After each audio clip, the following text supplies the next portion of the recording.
Like, he squished in them down questions, can tell the cat out, kicken lechach. Tali has this uskanala. He squeezed Chichawasket, Pamela Barnes. It's my honor to officially welcome you to the unceded territory of the Sioux people. But before I do that, I want to first share with you a little bit about what our lands mean to us. So here in this part of Turtle Island, which is how we refer to North America, contact with others is fairly recent. It's about 200 years, where other parts of the continent, it's 500, 1,000 years, depending on where. With those newcomers came definitions that don't fit with our traditional historical concept of our relationship to the land. One of those concepts is that of land ownership. We don't see ourselves as owners of the land in the same European or Western concept. We see ourselves as borrowing these lands from our great, great, great, great grandchildren. And there's a really big difference between those two concepts, one of land ownership and that of borrowing. If I own this necklace, I can do what I want with it. I can sell it, I can trade it, I can give it away, I can take great care of it, or I can toss it on my nightstand. It's mine. I can do what I want with it. But if I borrow this, everything changes. I'm expected, first of all, to care for it to the very best of my ability. And there's an expectation that I leave it or return it in at least the same condition that I found it. And if at all possible, better. I can't sell it.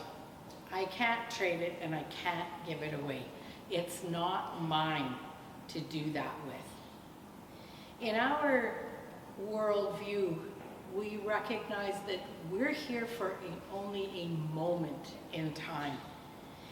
And that's part of that understanding of our borrowing all of this from the future generations. So it's with that understanding that our people first welcomed others to the traditional unceded territory of the Sioux people.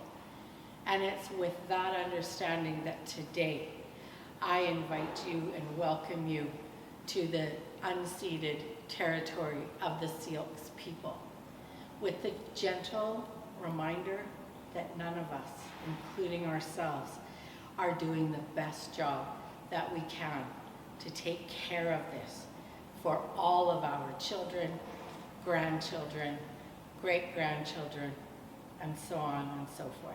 Lyndon. Kukskaag down in a Limnum Kulm Jutten kan wist. Tali hastis uskanala. Smistim, tatska ken me graapstim is in Kailsted. Why apanas galgalt why isktem. Why tskitski iets alt. Is smekt is red Tali hastikeltem hulachtet.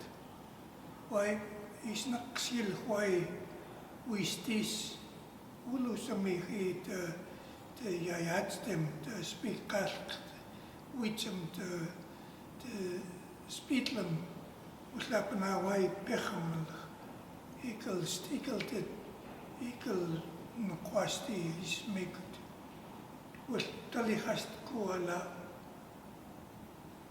why lemnum kolum Jutten kan wist why Kitskala tali hasti is usne kul hoy tatska ken ikal chit chit jab hasti hoy thank the Creator for allowing me to say a few words, a little prayer.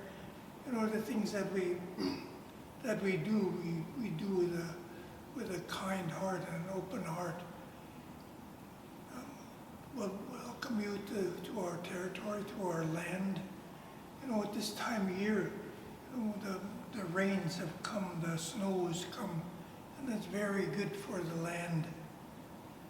You know, when we got here, we all got here, and we're enjoying this evening or today, and it's very good for us to be here. So thank you very much. Limelut.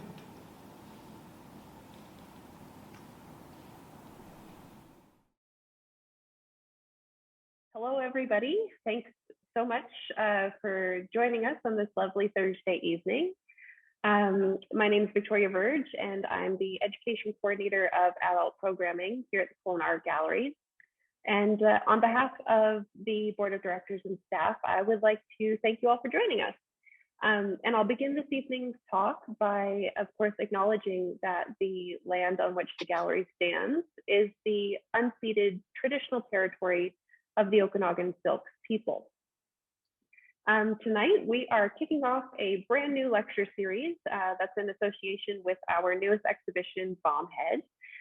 This exhibition opened up this past weekend, and it will be on display until July 18th. Bombhead is a touring exhibition that is organized and circulated by the Vancouver Art Gallery, and it's presented here at the Kelowna Art Gallery with the support of our sponsor, IG Wealth Management. So we'll begin this series with a talk from the exhibition's curator. Who better to start off the series than the man who made it? So we've got John O'Brien here presenting his talk titled Duck and Cover All Over Again. O'Brien is an art historian, a writer, and a curator, and until 2017, he taught at the University of British Columbia. His publications on nuclear photography include Strangelove's Ouija, Camera Atomica, Through Post-Atomic Eyes, The Bomb in the Wilderness, and Atomic Postcards, Radioactive Messages from the Cold War. He has organized 5 exhibitions on nuclear photography in Copenhagen, London, Toronto, and Vancouver, and is a recipient of the Thakur Award in Human Rights and Peace Studies from Simon Fraser University. I will hand it over to you in a moment, John. Just a few housekeeping rules first and foremost. We ask that you please save all of your questions until the end of our talk, when we will have a 15-minute Q&A period. As always, I'll try my best to get to everybody's questions. And make sure when you enter your questions, just type them into the chat bar at the bottom there, and make sure that your settings are set to message all panelists and not on private. I must also mention that tonight's lecture will be recorded and available for future viewing on our website. All right, that's it for me. John, feel free to take it away and enjoy the talk, everybody. Thank you, Victoria. And thank you for the introduction. It's a great pleasure to have the opportunity to give a lecture this evening, to have been invited to give one. And it is a great pleasure to know that the exhibition is being shown at the Kelowna Art Gallery. I'm most pleased about it, and I'm very excited about coming up to see it myself. I didn't install it. It was done by the gallery's highly competent staff. And from the installation shots that I have seen, it looks terrific. What I want to do this evening is concentrate as much as I can on Canadian artists who have worked within the nuclear representational field, particularly artists from Alberta and BC. It will give some measure of just how much attention and care and worry artists are giving to this particular subject, which was a surprise to me when I first discovered it. And I should say, let me show you 2 artists, for instance. This is, for example, the 2 wonderful works. The one on the right is in the show, and the one on the left, I think, is in the show as well, though it may have come out. The one on the left is by Blaine Campbell, who is an Alberta artist who used to live in BC. And what he's done is photograph a siren built in the 1950s. It's in North Vancouver. It still stands now more as a monument than a warning system, but it was a warning system about incoming bombs and incoming missiles. And it's a monument that in some sense looks nostalgic, but in another sense is very real, a monument of remembrance. And the image on the right is by Karol Masejewicz, who lives in British Columbia, and it's of 4 fighter jets bristling with nuclear arms under their wings. And it's very brushy, it's very vivid, and of course, it's precisely those kinds of planes that the warning system was designed to call out danger about. So I think they're a good start to what I want to say, particularly in the realm of the bomb, but that is not all that I have. That is not all that constitutes nuclear art, as we will see.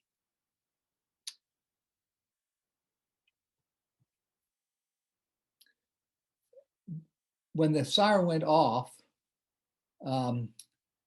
children were encouraged to duck and cover under their desks, and that's where I get the name of the lecture from, duck and cover, and all over again because the threat hasn't gone away. In grade 1 and 2, I was and in the 1950s, I won't give you the exact dates, and just outside New York City, I was in grade 1 and 2, and I can remember doing duck and cover drills, as some others of you probably can as well. When I look at this photograph, which is not of me at the front, it gives me a visceral reaction, and I imagine that it is me, under the desk with all the other children. It strikes home. The sirens were built all across Canada, in all urban centers across Canada. And so the one that still stands in North Vancouver is emblematic of many others, most of which have come down.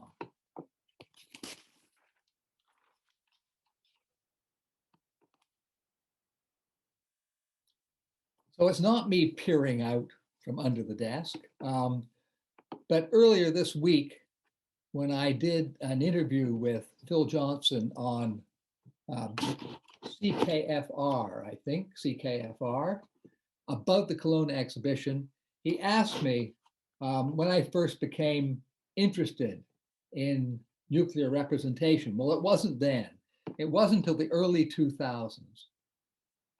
And I suddenly was struck in the early 2000s, 10 years after the end of the Cold War in 1989, that the threat of nuclear war no longer seemed to be concerning people.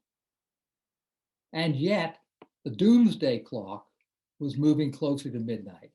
The doomsday clock at the moment is closer to midnight than it has ever been. It's a record, 100 seconds to midnight.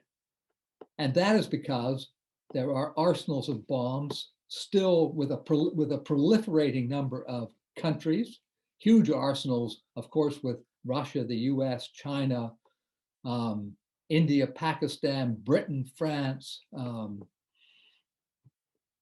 and on it goes.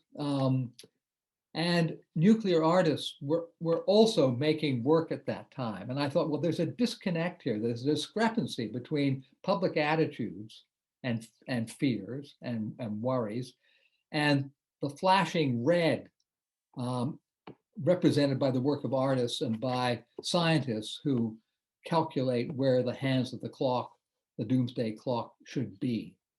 And so I became very interested at that point and began to do research into nuclear art, visual art in particular, but other kinds as well, and started to build an atomic archive started to put together as much material as I could of press photographs, works of art, magazines, whole runs of Lifetime that were talking about these things at an earlier date, but right up to the present. And I've continued to do that right up to the present.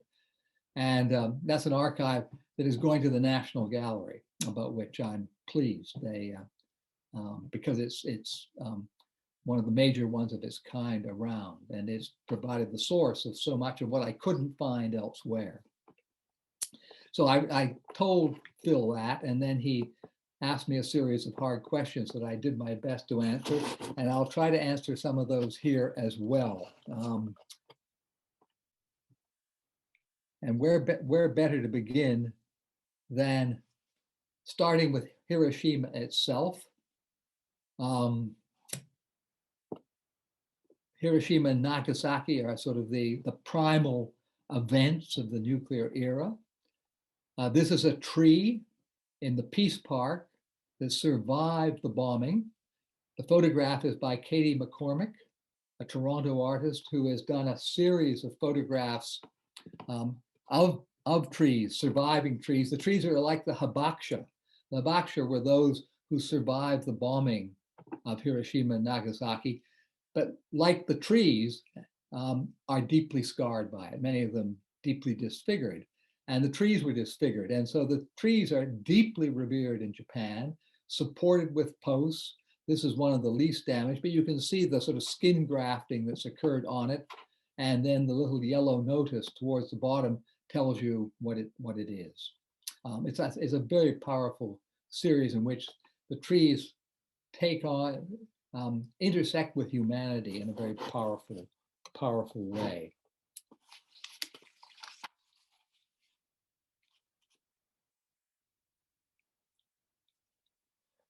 The exhibition takes its name from the work on the left, which is called Bombhead. It started in 1989 at the end of the Cold War and was finished in 2002, just as I became interested. It was one of the first works I saw and encountered when putting together the archive. It is made by the American artist Bruce Conner, who began making art in the 1960s as a beat artist in LA. And what he has done here is he has taken a mushroom cloud from the first bikini tests in 1946, and I show you the photograph that on the right, and it's the first underground or underwater explosion of an atomic device. And he's taken that mushroom cloud with its stem, with its neck, and made it the head and the neck of a soldier, collaged onto a photograph, photo collage onto the photograph of a soldier in military uniform. And on the soldier's tie is a little nuclear symbol, which you can see. And if you get up really close, if you dare to get up really close, it's one of those works in which I think you want to stand back from, like Nancy Sparrow's, who I'll mention later, and yet you do go closer. You'll see just a tiny dot of red paint. And so from the directness of this, the in-your-faceness of this particular work, there's this tiny subtlety right at the center of it.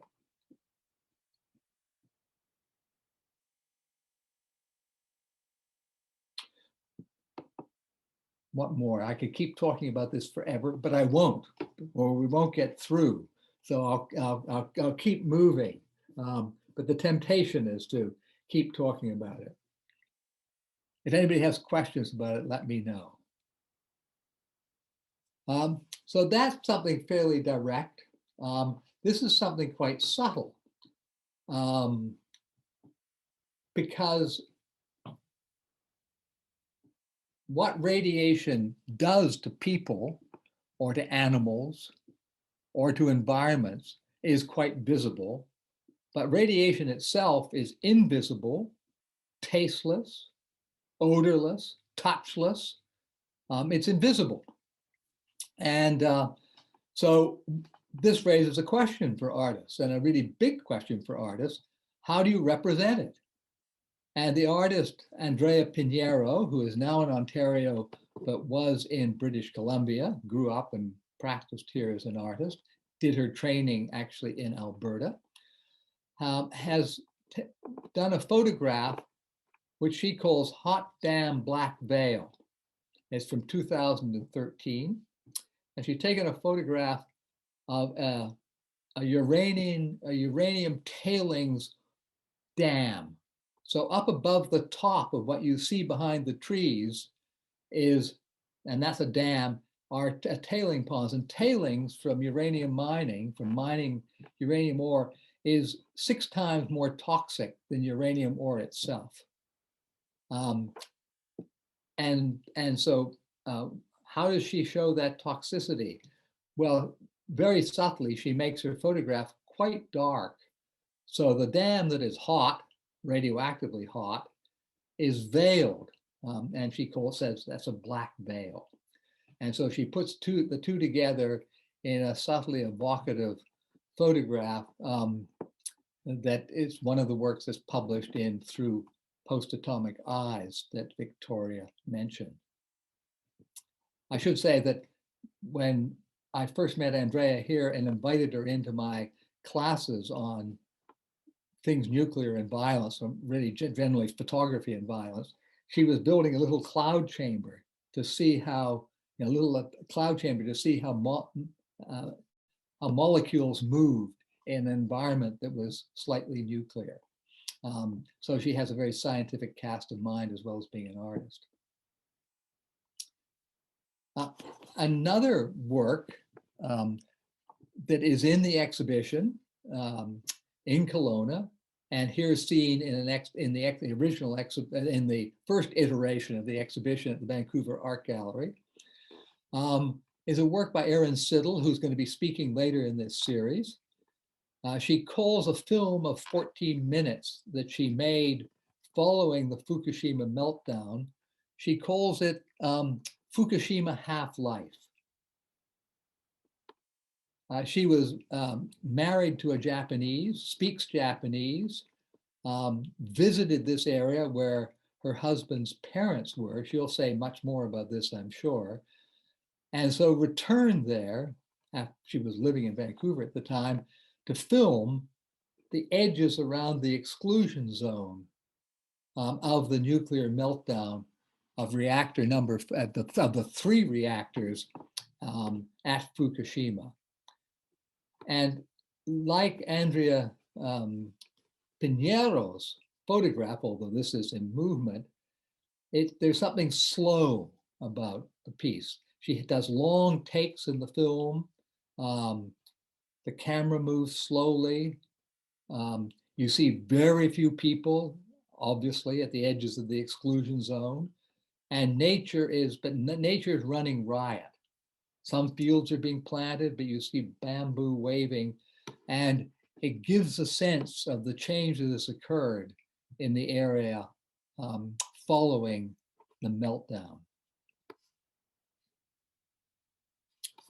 Something of the same sort occurs with the photography of David Mcmillan, a Winnipeg artist, a winner of many prizes.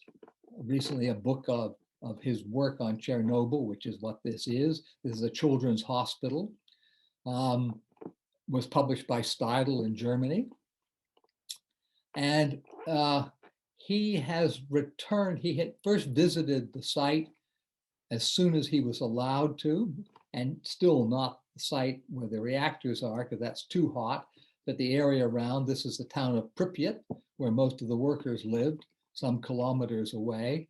And he's visited that and other sites around Chernobyl and gone back 20 times or more. I don't know the exact number. It just boggles my mind to photograph the changes that have occurred in the decay of buildings and the efflorescence of the natural world. So as buildings decay, and you can see the pillow on the ground in the front and the dust and the windows broken down in the children's hospital, nature is moving in. And the more often he goes back, the more nature encroaches on the buildings and takes over. So it's sort of what would the world look like if the human species weren't around?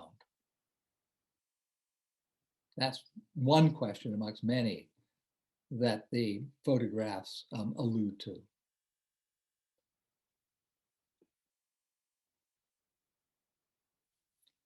A much more direct approach in some of his photographs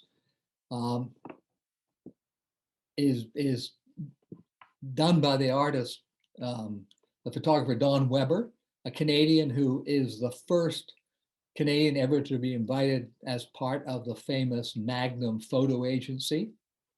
He got to Fukushima shortly after the tsunami and the nuclear meltdown. This photograph of a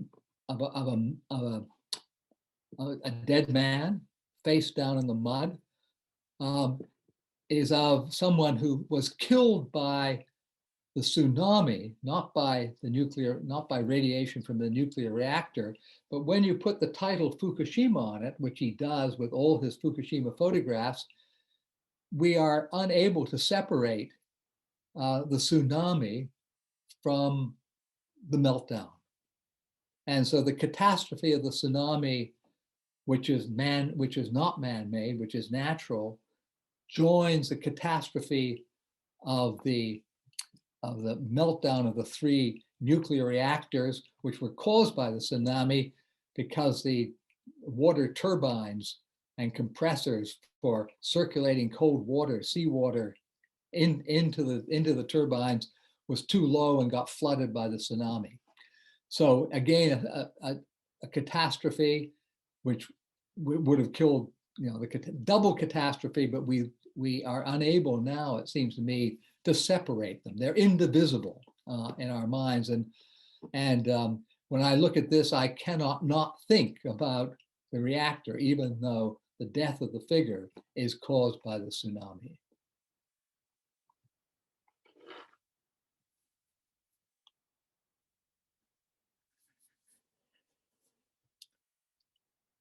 The mother of all things nuclear is uranium ore. And when the Manhattan Project,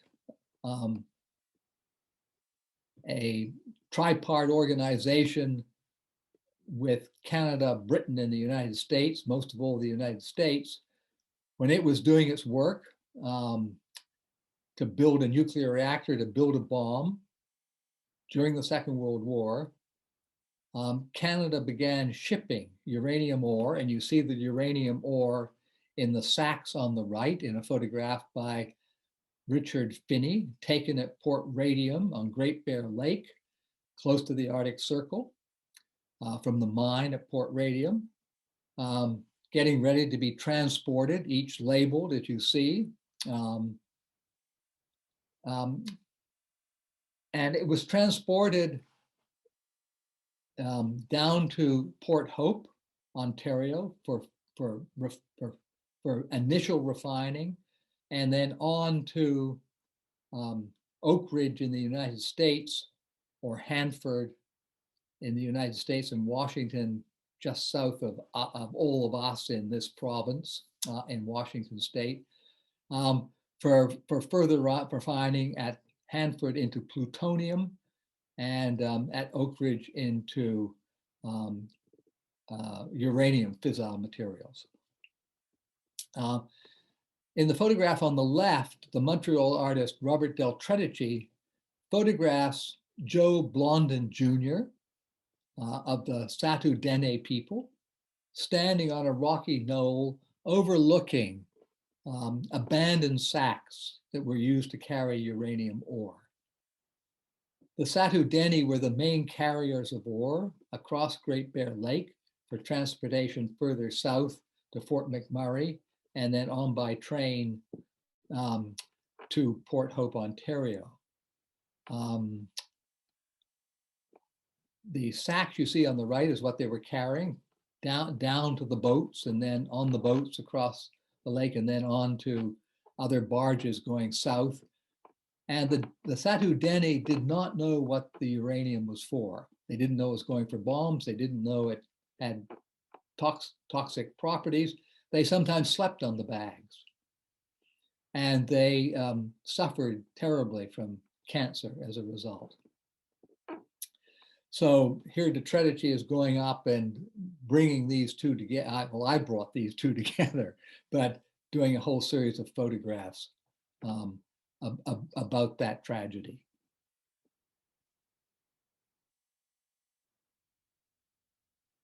Detritichy also produced this photograph of another uranium mine in Canada, near Elliott Lake.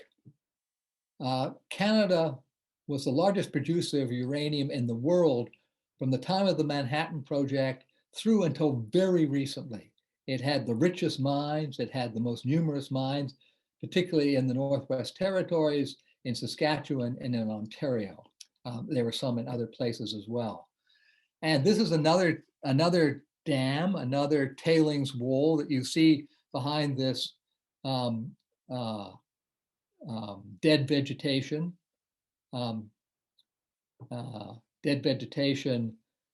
which caused by a combination of flooding and toxicity. Again, you can see the size of the dam with huge amounts of tailings behind it. The tailings from the mines, the several mines in the area of Elliott Lake, because there were several mines, and they were all brought to one or two tailing ponds, seeped into and poisoned the Serpent River system, which flowed down to spill into the north part of Georgian Bay on Lake Huron. And the Serpent River area is the home of the Serpent River First Nation. And they too, like the Satu Dene, have suffered terrible consequences from the poisoning of their land. Bonnie Devine, who is a member of the Serpent River First Nation, made this collage work as part of a bigger project about stories. I'll give you the name of it just here.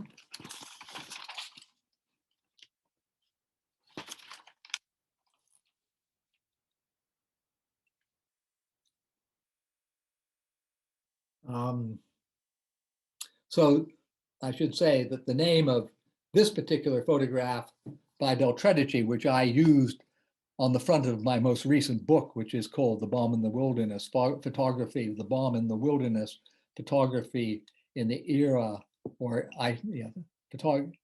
Photography in the Nuclear Era in Canada. It just seemed to say so much of what I wanted to say about Canada's participation in the nuclear era, which is huge. Canada built CANDU reactors to sell around the world. Without the CANDU reactor and the arrangements that Canada made with India, India would not have got the bomb and exploded in 1974. Pakistan also used CANDU reactors to help develop their bomb, and as well as other countries. And so we've supplied ore and mini bomb factories. I mean, Canada sold the reactors to India for peaceful purposes entirely, and that was part of the contract, and that was abrogated, and Canada cut off some relations with India as a result, never fully, but it was a serious breach, and those were renewed. Those relationships with India were renewed by the Harper government some years ago. So that seemed like the right kind of photograph to be on the front of a cover about photography and things nuclear in Canada. And then I do include this photograph, this work of art by Bonnie Devine in the book because it speaks so powerfully to what was happening in her community. The sulfur pile is from a sulfuric acid factory built on First Nations land and the damage that the sulfur did. So you see the dead trees, and at the same time you have the poison water coming south. The mines are north, and they flow down into the Serpent, where most of the Serpent Nation lives, and then into Lake Huron. So there's the surf, you know, the two go together. Seems to me those two go together.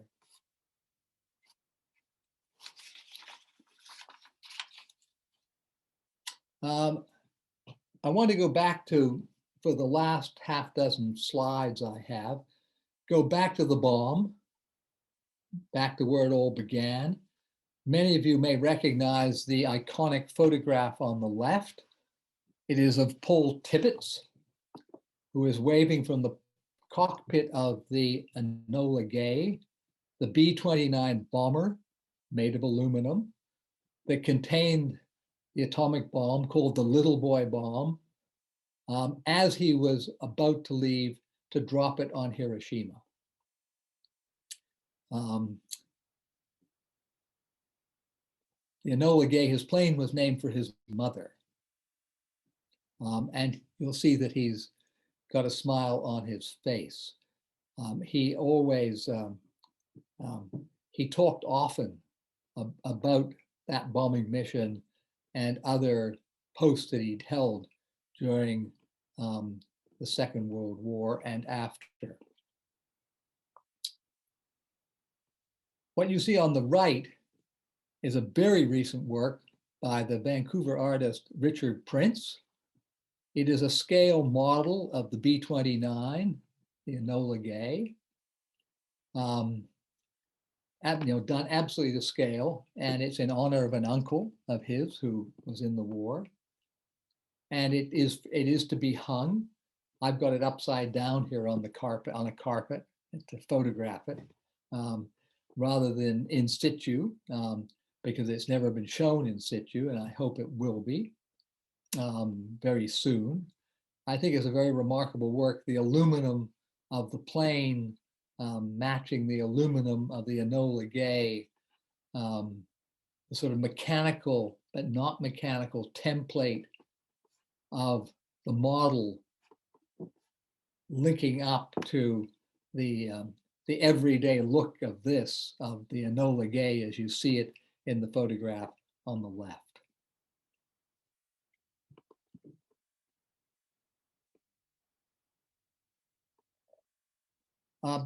This is the installation of another installation shot, or maybe the first that I've shown you, of the Kelowna Art Gallery.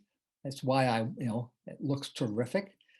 It is an installation of a work called Stone Gloves by the Japanese-Canadian artist Roy Kaiyuka. Kaiyuka was born in Alberta and interned as an enemy alien during the Second World War and worked all over Canada, did some work in Japan as well, ended up in BC for the last 20 or 25 years of his life. And this work comes from 1970, when he was chosen to represent Canada at the Osaka World's Fair. And he went early to the site because he wanted to work with something in Japan. And he noticed that as the buildings were being constructed, Japanese workers were tossing away worn out gloves, which were then mixing with concrete and water and becoming stone gloves. And so the whole, and the number of photographs he took was many more than this. But you can configure this work any way you like. You could take just that vertical, the vertical there. You see two on the right of the group of photographs. You see two vertical panels with 7 photographs each. The one on the left goes from an overexposed photograph of a single glove down to an underexposed photograph of a single glove. It's the same glove in all 7 panels. So the top is bright white, like the flash of an atomic bomb, and this is not unconsidered on his part. And you decline down until you get the dark of the black ash of what remains from it. Or you can reverse it the other way. And he does that partly for aesthetic purposes. So he's making the connection between the throwaway gloves and the thrown away traces, the traces of gloves and the traces of bodies from Hiroshima and Nagasaki. It is a very remarkable work. I think it looks wonderful here. It speaks to Kaiyuka always said to me, because I knew him well, he said, I stand athwart Japan and Canada. I do not belong to either, and I belong to both. And this speaks to that in, I think, important ways.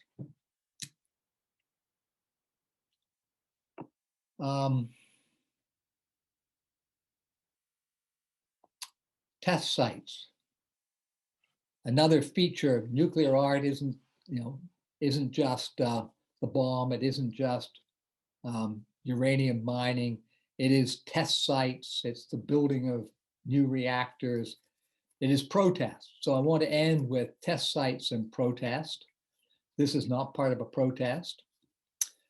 This is work by the American artist Mark Rudell, who has taught in Canada and Vancouver. They're both taken of the Nevada test site. And the detritus that got left behind, this is actually the one on the right is Wendover Air Force Base in Utah, and that's the nuclear test site on the left. And I'll talk about the discarded casing of an atomic bomb on the right, because Wendover Air Force Base was where Paul Tibbets flew the Enola Gay and other B-29 bombers on practice runs to see how the atomic bombs would fall through the air. They weren't loaded, of course, and practice doing sharp turns to get away from the blast when it occurred. So here's the casing left over in Utah of a bomb. What Rudell does in a remarkable practice, he's become extremely well known with exhibitions at the Tate Gallery and elsewhere, the Museum of Modern Art, is that he photographs what I call sacrifice zones. He doesn't call them, but some of you will know the term sacrifice zone. It's a term that denotes an area in which environmental damage has occurred that is so permanent that it can't be properly used again. So the area, the geographical region has been sacrifice zone. And the Wendover Air Force Base is one, because other kinds of testing were going on there. And certainly the Nevada test site on the left is another.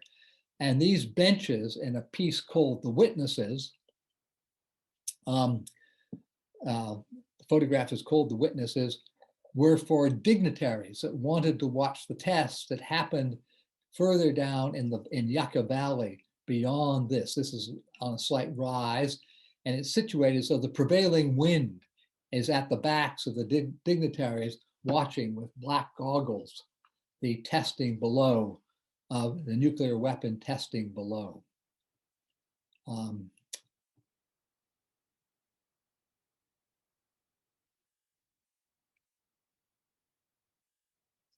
And protest. The second to last little group of photographs I want to show. Protest occurred everywhere, starting in the late 50s, particularly with the older Marston marches in Britain, but in many other places as well. And one of the most prominent groups that became extremely prominent was Greenpeace. And here you see the members of the Greenpeace who have chartered a decrepit fishing boat for the purpose of, this is 1970, 71, for the purpose of sailing it into a nuclear test zone in the Aleutian Islands to stop the testing. The biggest nuclear tests in the world were being prepared in the Aleutian Islands. There was great concern about earthquakes, about wreckage along the west coast. And here is the group photographed by the photographer on board, Robert Kazier. The Greenpeace behind, they renamed the boat the Greenpeace for the trip, and hence the name that still is with us today. And Kazier took dozens of rolls of photographs from below decks and above decks during the journey. Here is a remarkable photograph of a US Navy surveillance plane looking down at the Greenpeace, the boat. And it's remarkable in my mind. They were heavily under observation for the entire trip.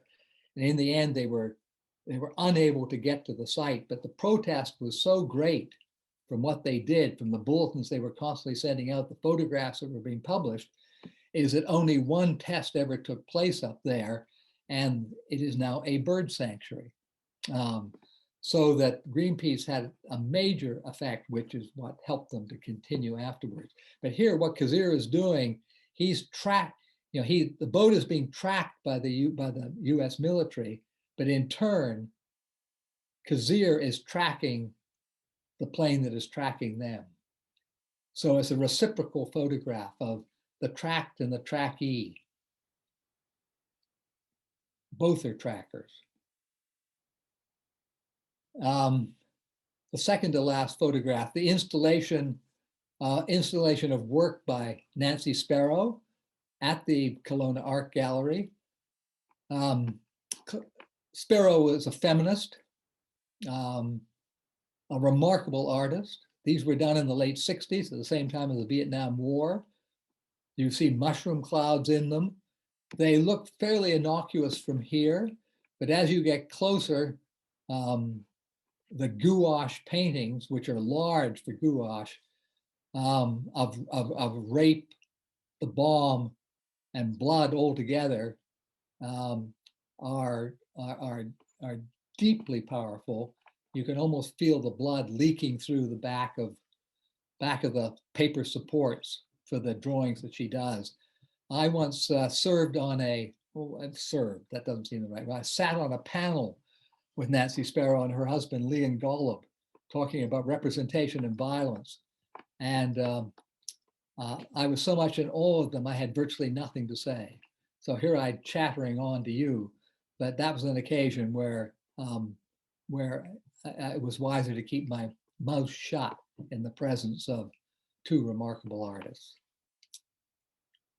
And I want to end with this work by Mary Kavanagh, an Alberta artist who is going to be speaking next in this speaker series on April 15th, I believe.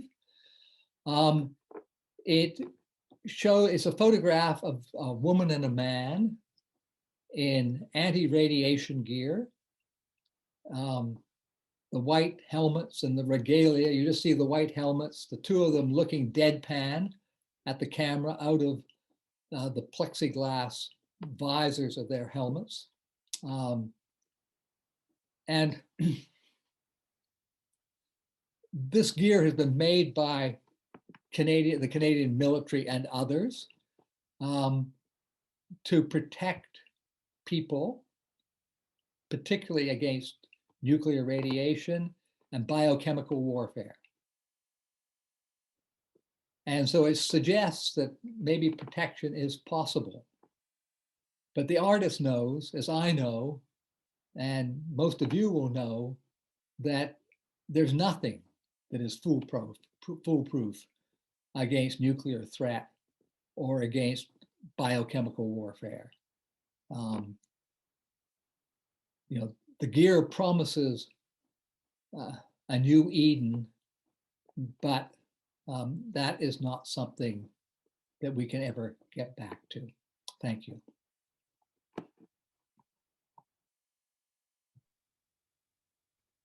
Wonderful. Thank you so much, John. That's a lot of food for thought.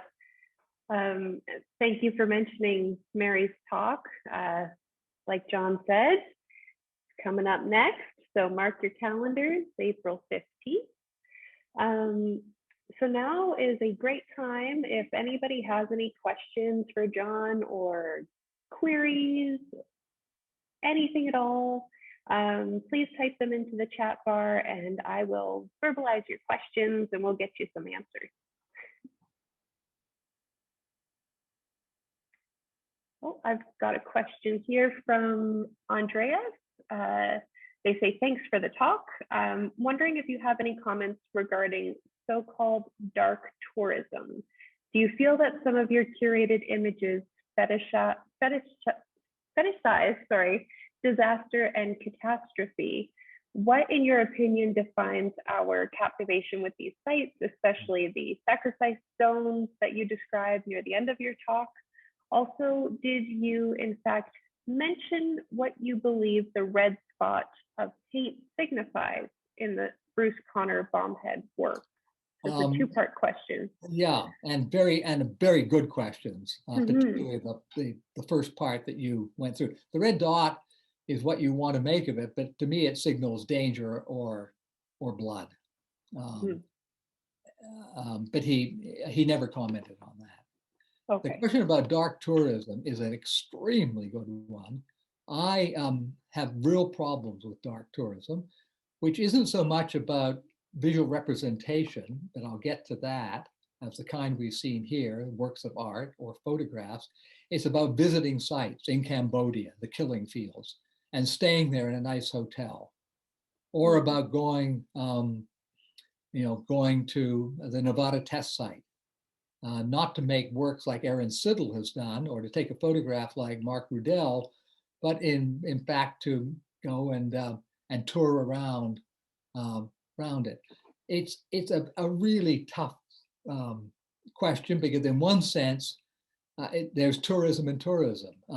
It can be done so because people want to understand more and feel more, maybe to do something, maybe to be able to engage in debates and discussions more about sites of catastrophe. But in other cases, it is as Andrea said, it is for less noble reasons.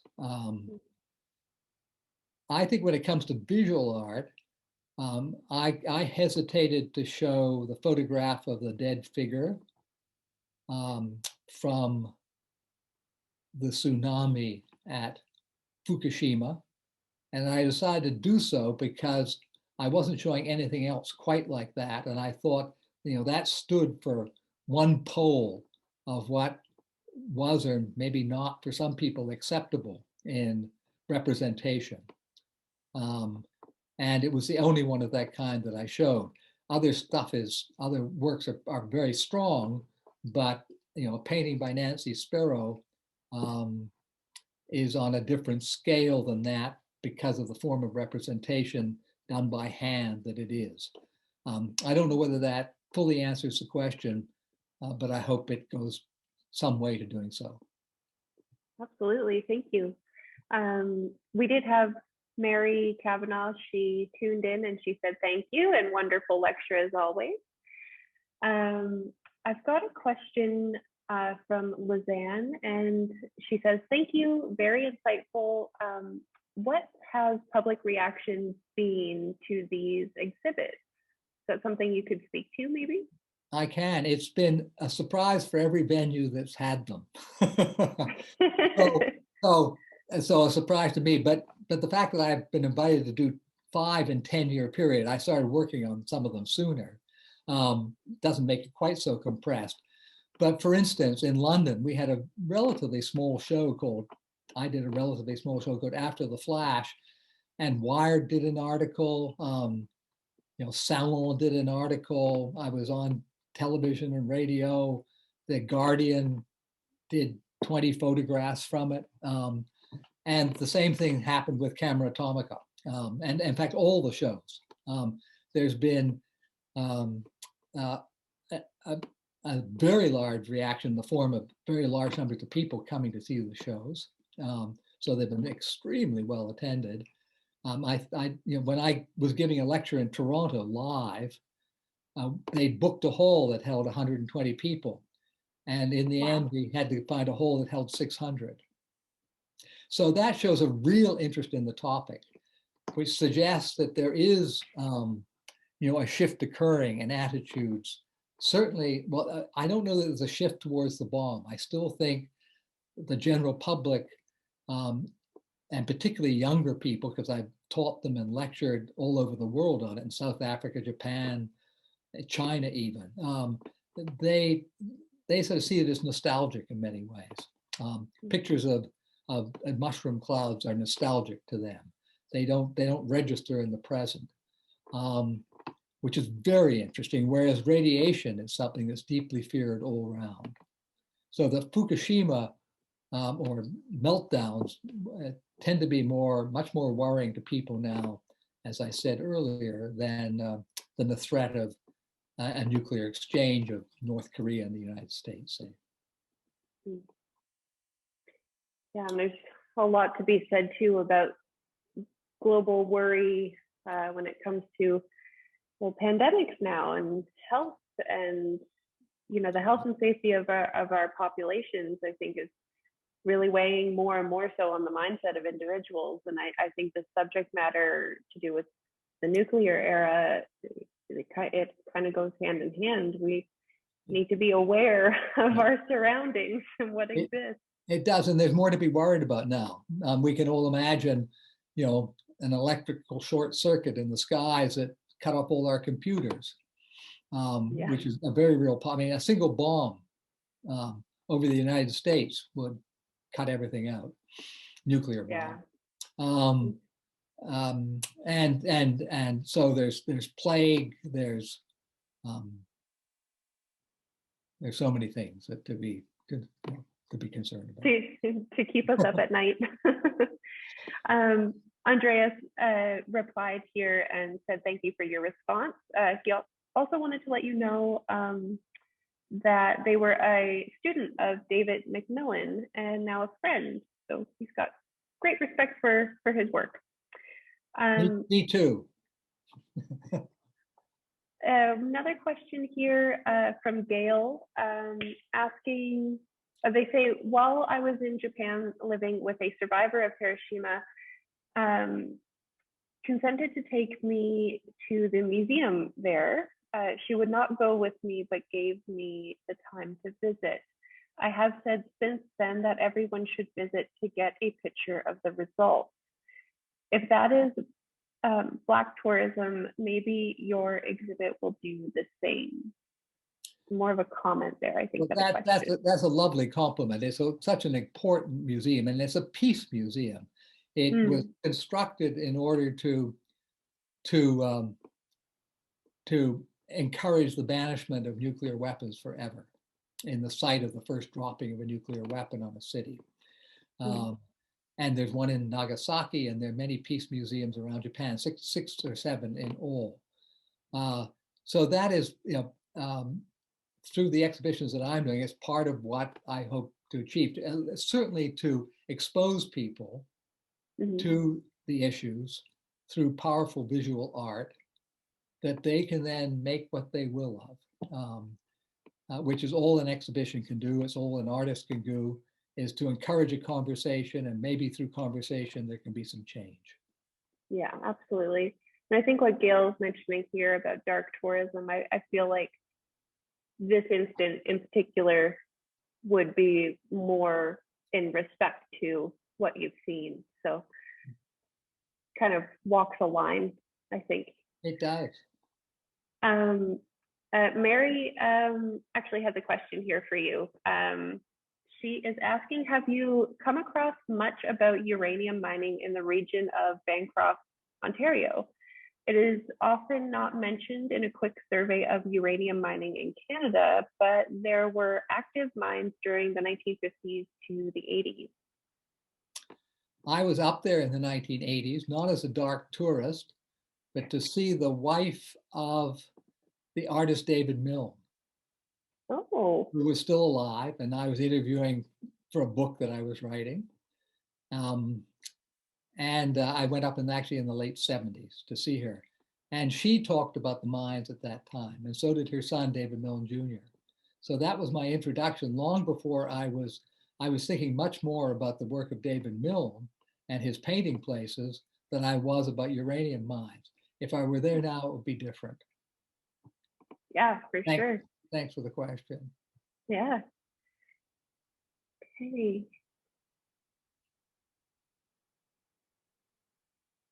So that's all of my questions at the moment. I'll give everybody a few more minutes here. This may be a really silly question that I have, but I was wondering what exactly, or how would you define the Doomsday clock? I'm having a hard time visualizing how there's a thing that's counting down to the end of days. So what quantifies the amount of seconds we have left? How do they determine when the clock ticks, so to speak? Well, first off, I should say there are no silly questions. There are only silly answers. So I hope I don't give you one. I don't know the criteria they use. Mary may, and that's somebody else that's watching, but I honestly don't know. I do know that it's it's the editorial board of the Bulletin of the Atomic Scientists who make the decision based on evidence they have collected about the likelihood of an accidental missile going off. The more countries there are, the more likely. The more uranium there is or plutonium in the world there is that can be stolen and used by a rogue state or by terrorists, the more dangerous it is. So these are the kinds of considerations they're taking into account. Right. Yeah, that makes sense. Rather than thinking of it as a physical clock. But there is a physical clock. You can actually see it. Oh, really? Oh, okay. So it often is represented. But you're right to ask, because without knowing what it represents, it's meaningless. Yeah. Well, thank you. I've got one. I think this will be my last question here from Andreas, saying, if you'd permit me to ask one more, and absolutely I will.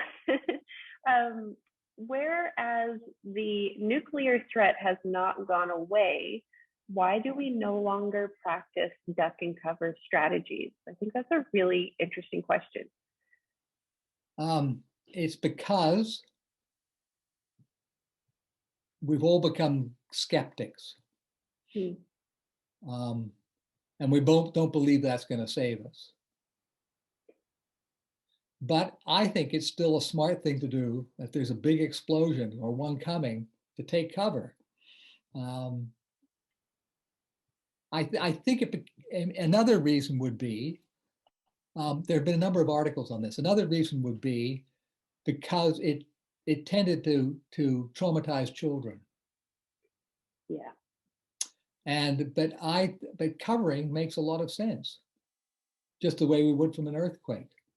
I mean, maybe the bomb's a small one. Maybe it's not a mega bomb that lands. If one lands in a smallish bomb from North Korea lands in Seattle, and we duck and cover here, we may all get terrible radiation poisoning, but the blast effects we would avoid to some extent.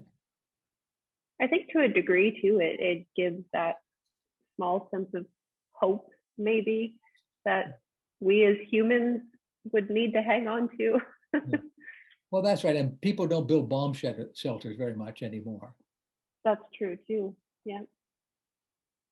Okay, we are right on schedule. Look at that, 6:59. Well, I think that's everything for the questions. Thank you so much for joining us here tonight, John. And I do hope that we can get you here before the end of the show at least. And if not, we'll hopefully see you soon in the future. As I mentioned, mark your calendars for April 15th, and I hope to see everybody there. Thanks again. Thank you. Have a great night. Bye.